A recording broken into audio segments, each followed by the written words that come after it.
भागी भागी आके एक लड़की एक कपल को बताती है कि उनकी बेटी का मर्डर हो गया है। ऐसा नहीं कि उसको किडनैप करके या फिर कहीं छुपकर मारा गया हो। उसको सब लोगों के सामने करीबन रात के 8:30 बजे चाकू से वार करके फिर पत्थर से कुचल के उसको मारा गया था। कहानी शुरू होती है साहिल नाम के एक लड़के से जो दिल्ली में रहता है। साहिल का उम्र है 20 साल। वो एक आवारा किस्म का लड़का है। अय्याशी करना, गुंडागर्दी करना उसके लिए बहुत आम सी बात है। लेकिन पैसा कमाने के लिए वो एक मैकेनिक का काम करता था। लोगों के घर में जाके वो एसी और फ्रिज रिपेयर करता था।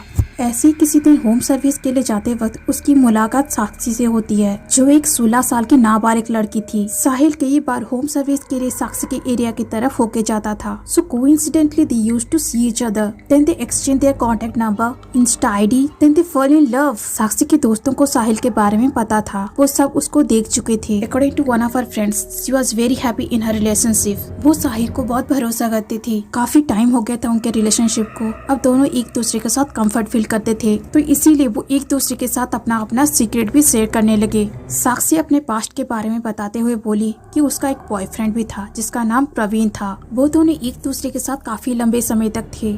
साक्षी प्रवीण को बहुत प्यार करती थी, इसीलिए वो उसका नाम का टैटू भी बनवा चुकी थी। दोनों काफी सीरियस रिलेशनशिप में थे। साक्षी के घर वाले प्रवीण के बारे में जानते थे, लेकिन बाद में प्रवीण ने साक्षी को धोखा दे दिया और उन दोनों के बीच ब्रेकअप हो गया। लेकिन प्रवीण के बारे में सुन के साहिल शॉक्ड हो गया। That thing was always in his mind that Sakshi had a boyfriend। और वो प्रवीण से इतना प्यार करते थे कि उसके नाम का टैटू भी बनवा चुकी थी। लेकिन मई के फर्स्ट वीक में साहिल को पता चला कि साक्षी अभी भी प्रवीण के कांटेक्ट में है। वो लोग अभी भी फोन में बात करते हैं और मिलते भी हैं, जो साहिल को बिल्कुल पसंद नहीं था। ऐसे तो साक्षी के सामने ऐसा कुछ रिएक्ट नहीं किया था। एक दिन साहिल ने गुस्से में साक्षी के पास जाकर कहा उससे बात करना छोड़ दो, उससे मिलना छोड़ दो। लेकिन साक्षी बोली उनके बीच ऐसा कुछ भी नहीं है, वो सिर्फ दोस्त हैं। मैं बता दूं साहिल का पूरा नाम मोहम्मद साहिल खान था और वो 20 साल का लड़का था।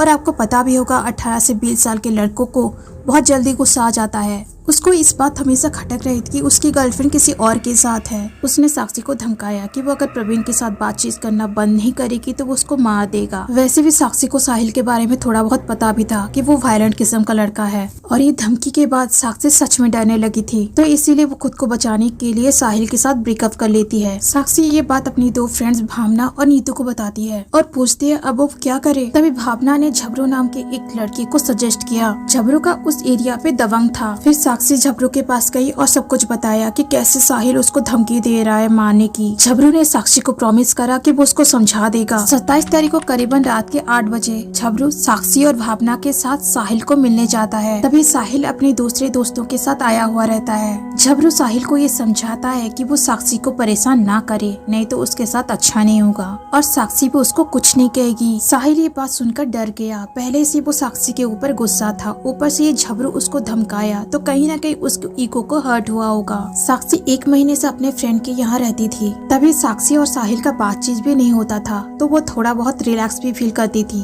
और अपने दोस्तों के साथ मस्ती भी करती थी। ये सब बातें साहिल नोटिस करता था कि साक्षी कहाँ जाती है, कब क्या करती है। एज यूजुअल 28 मई को साक्षी अपने दोस्तों के साथ मार्केट घूमने जाती है। तभी साक्षी को अकेला पाके साहिल चाकू के साथ उसके पास आता है। उसने साक्षी को अपनी ओर खींचा। दोनों एक दूसरे के ऊपर चिल्लाने लगे। तभी 1 मिनट के अंदर साहिल ने चाकू से वार करना स्टार्ट कर दिया। लगभग 40 बार उसके ऊपर चाकू से वार किया। फिर पत्थर उठा के उसके ऊपर कुचला। वो तब तक उसको मारता रहा जब तक वो मर नहीं जाती। करीबन रात के 8:45 में उसकी मौत हो जाती है और साहिल भाग जाता है। When I saw the video footage, literally I got the goosebumps that how someone can kill somebody so brutally. What the hell is going on in our society? At that time, not a single person tried to rescue her. मुझे ये समझ में नहीं आता कोई इतना जल्दी किसी के ऊपर भरोसा कैसे कर सकता है, क्योंकि साक्षी पहले एक बार प्रवीण से धोखा खा चुकी थी और उसके नाम पर वो FIR भी दे चुकी थी क्योंकि वो शादी नहीं करना चाहता था। माना कि इसी एज में तो अपोजिट जेंडर के बीच अट्रैक्शन होता है, लेकिन डर तो लगता है ना फिर से रिलेशनशिप में आने में। I can't believe how somebody can fall in love so easily। खैर क्या किया जा सकता है,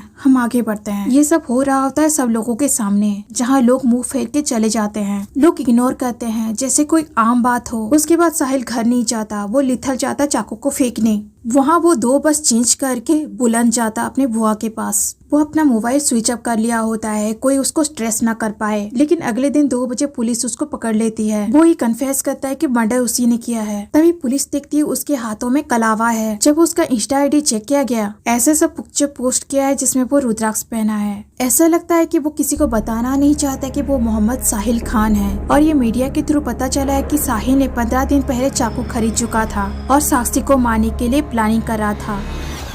ये मेरी पहली वीडियो है और मैंने पूरी कोशिश की है कि साक्षी मर्डर केस को अच्छे से नैरेट कर पाऊँ। वीडियो अगर अच्छी लगी हो तो लाइक और सब्सक्राइब जरूर करना और किसी में कमी आए तो बताना जरूर। मैं फिक्स करने की कोशिश करूंगी और मेरी नेक्स्ट वीडियो के लिए वेट करना। तब तक आप अपना और अपनों का ख्याल रखिए। Thank you.